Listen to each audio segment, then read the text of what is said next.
Hello and welcome to The Realm. I'm Dr. D. I bring the strategy. And I'm Dr. K. I bring the psychology. We are business psychologists and your guides to the executive realm, where we bring strategy and psychology together. So you can bring your best to your C-suite, your teams, and your customers. Today, we'll be talking about closing the gender gap, exploring why this is such a sticky issue, and capture strategies to bring gender balance and equity to your organization. So let's get to work. Dr. K, this is a sticky issue. Why do people have such a hard time talking about gender in the workplace? I think that there are multiple reasons that people have difficulty with this. And to be honest, I don't believe it's just a sticky topic within business. I think the topic can be sticky due to people's upbringings, childhoods, what was modeled to them, their beliefs, where they are from, things like that. I think there are a lot of factors, a lot of influences on why this continues to happen. There are so many facets to why this is such an issue, especially now with how we are bringing this situation to light more. Kind of a tornado at the moment, and we don't know how to measure the tornado. As I think about the workplace and as a leader, it's difficult as a male to say, this is what I think we should do for women. That doesn't feel right. But it's okay to have the conversation. It's okay to talk about it. I mean, in reality, the Fortune 500 boardroom has less than 20% of the board seats occupied by women. In the last 10 years or so, about 40% or board replacement seats have been filled by women, but that's still not more than 50%. That's not going to get us to gender balance at the board level. If I remember correctly, we are still about 100 years to minimizing the gender gap. There are countries where women have minimal opportunities in any form of business. In an overall sense, it could be 100 years before we get to where there is a lot more gender equality within an organizations. There may be other countries where it is much better, where we're a little bit more, gender balanced. However, 100 years away to get to where women have the same rights, have the same pay for their experience, equal pay for their education, 100 years is ridiculous. It is fascinating because organizations have a couple of things working against them in trying to address this. There's structural bias built in all over the place in organizations. I don't think it's people intentionally trying to exclude women from the workplace, but clearly, there are hiring practices in place. There are other things that happen in our culture that prevent women from achieving gender equality in the workplace. And I'm not saying that this is the women's fault that they can't achieve gender equality. What I mean is there are forces working against this equality. And even if an organization decided we are going to have gender equality on our board, we're going to have gender equality in our leadership roles, we're going to have gender equality in our C-suite. You can't just say, okay, we're going to fire 2/3 of the men that are in those positions and replace them with women or that sort of thing. That's not a fair and equitable way to approach the problem. You can't just arbitrarily add 7 more board seats and say, we're going to fill them exclusively with women. You can't pervert your hiring practices to say, we're going to fill roles only with women until we get to this gender balance that we're looking for. But many organizations don't look at it objectively. Many don't even really understand where they are. The challenge with that is if an organization decides, wow, we have a gender imbalance problem that we want to rectify, it could open the Pandora's box of legal issues to say, well, if we have a largely male-dominated leadership team and we uncovered that there was some systematic bias in our hiring practices, are we opening ourselves to exposure, to risk, to legal action as we're really trying to work and do the right thing and make sure that we're rooting out any opportunity for gender bias? From my psychology viewpoint, everyone has to learn. including organizations. I'm often telling clients, you know what, you're going to make mistakes, but mistakes aren't the end of the world. They are experiences that you learn from. We need to make changes, and making changes is a sign of progression, a sign of improvement. But learning from the mistakes and making those changes will change the process, will improve the way organizations run. Even with really good hiring practices being followed, there are situations where gender plays a part. You think about computer programming and engineering, which is largely male dominated. It's very, very difficult to hire an equitable number of women. Now, you can certainly ensure pay equity. One of the positive benefits of this transition due to COVID to working from home is that one of the reasons that women don't get hired as frequently into leadership positions is because they'll have gaps in their work history. When you have a male and a female in their mid to late 30s or early 40s, and the male has a consistent work history of progressing up the leadership chain, and the female raised a family and then came back into the workplace and has a gap in their work history, a hiring leader might say, well, this person just has more relevant experience to what I'm looking for. It's not intentional, but you have to weed those perceptions and those perspectives out of the hiring practice. Really, yes, one person has more experience over the other, but the other might bring more to the table. When hiring is so competitive at leadership levels, you do have to suspend some disbelief about some things that you're seeing and make decisions about who you're going to hire in excess of what the traditional hiring would be. If you are a hiring leader and every resume that you see and every candidate that you see, or 90% are male, there's a 90% chance that you're going to hire a male into the role. You need to be making sure there is gender balance in the recruiting process as well, and that you're seeing every available candidate with equity. Human capital and recruiting teams need to be measuring and looking for these opportunities where gender bias might be creeping into the hiring process unintentionally. Absolutely.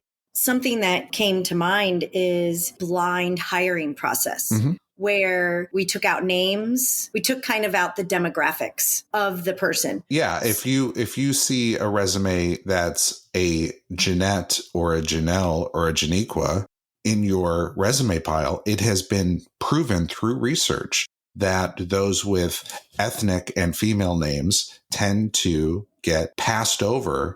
But if you can blind those sensory indicators, it makes a big difference in terms of who makes it to the next stage. Absolutely. The gender gap is very interesting for me because I've worked in 3 fields altogether. And the first field was kind of a mixed blend. However, one company that I worked for when I bartended for an extended period of time, they rarely had male bartenders. They wanted the female faces in the front of the restaurant ready to go. That's what you see when you walked in, because their research found that patrons liked females. And then in the fitness field, I was both a fitness instructor and a personal trainer. When I was a personal trainer, that was a mixed bag. It was very back and forth. But as a fitness instructor itself, it was more female dominated. And now being in the psychology world and more of a therapist, I have found that it seems as a therapist, it's more female dominated, but I do work with psychiatrists and that tends to be more male dominated. Mm-hmm. So it's very back and forth for me, understanding why in this field we go this way, because I know some really great male therapists. I also know some really amazing male bartenders. And I also know some amazing female psychiatrists. So it's interesting that in the world of psychology itself, it's depending on which field you're going towards or which, field we could say, field that you're going to, it changes who holds more of the gender in that field. After the military, I started out in customer service, and that was largely female dominated. Now, I was an engineer who did customer service, And so I started out in a male subsection of a largely female dominated workplace. But through a good part of my career, my leaders have been women, people that I've reported to. And frankly, many of the best leaders that I've reported to have been female. I probably underestimated this gender imbalance in the workplace as I developed into leadership roles. But as I became exposed more to C-suites and boardrooms, I noticed the pattern of white male dominated leadership teams. As you mentioned, there are things outside in our culture that are influencing the way people approach the topic. So it's really important organizations try to remove the lens, because there is a tendency for organizations to approach it as rose-colored glasses. And most organizations don't measure this effectively. An organization will tend to put a measurement together and try to reflect them in the best light. The need of the measurement is to really identify where there are areas of opportunity within the organization. So I am curious, why do you think it is difficult for males to discuss this topic and ask questions, even in just normal conversation with a female coworker? Why do you think it's difficult for males to discuss this? It's really difficult to talk about, and I'm using air quotes here, the other, as though you know what needs to happen. I have ideas on how to achieve gender balance within the workplace, but I'm not in human capital. But how do I influence the change? It always raises the question, is it my place to champion women's causes in the workplace? It feels awkward to try to represent the plight of another when you haven't experienced those things yourself. I recognize that it's important, but I'm not quite sure how to effectuate change and be a champion of that change. It's just difficult. If you ask questions and bring, and so that you can not identify with, because, you're male, you're never going to be able to identify with, the things that I go through as a female, but to better understand so that you can empathize and then provide that support. So I really don't have a problem talking about it when asked. There needs to be a nucleation point for the conversation. And I think this is where an organization that has oriented its mission towards the customer and saying, we are going to reflect our values of equality and inclusion in the workplace, I think that's a great nucleation point. But those words don't mean very much unless you can speak with fact and say, we have a metric. If you have a board holding your management team accountable and it's followed up with real incentive, it will effectuate change. But I think what happens is the organizations have aspirational goals, really believes it, and has it in their mission statement, has it in their vision statement, and says, we are an inclusive organization, but the actions feel less than tangible. It's really difficult for an organization to say, we are going to achieve this goal when there's not a measurement in place. Leaders need to be held accountable. Targets need to be developed, and the organization needs to march towards achieving some new level of equity within their organization that can be quantified. And I think that's where organizations have a really, really hard time. So how do you feel that leaders can prepare? This is a very large topic, a very sensitive topic, but a topic that's not going anywhere. Based on our conversation, I think there are a few areas that are ripe for focus. First, an organization has to understand and align their equity priorities. Define what equity means to your organization. Second, get an honest gender equity measure. Use ratio measurement for percentage of board seats, for percentage of executive leadership, for each management level, and pay equity. Use these individual measures to create a weighted metric for gender equity in your organization. It's critically important to hold leadership accountable. Start at the board level, focus on gender balance, and create an equity inclusion board committee focused on eliminating implicit and structural biases in the workplace. Of course, work with your corporate, legal, and human capital teams to understand and minimize exposure as the organization embarks on improvement initiatives. and utilize expertise and these measures to uncover areas of focus to improve equity in the workplace, explore recruiting and hiring practices to ensure unintentional systematic biases are not built into the process, leverage these metrics to identify areas of opportunities and develop strategies and tactics to align the organization. It is a very big problem, and it's a big challenge to talk about and discuss. But at the end of the day, organizations are designed to tackle tough problems. That's all there is to it. So, Dr. K, what's on tap for next week? Well, next week we will be talking about the perception of leadership in the ivory tower, exploring why employees develop the perception of the distant and disconnected leadership team, and why it is important for executives to make sure they are available. Very good.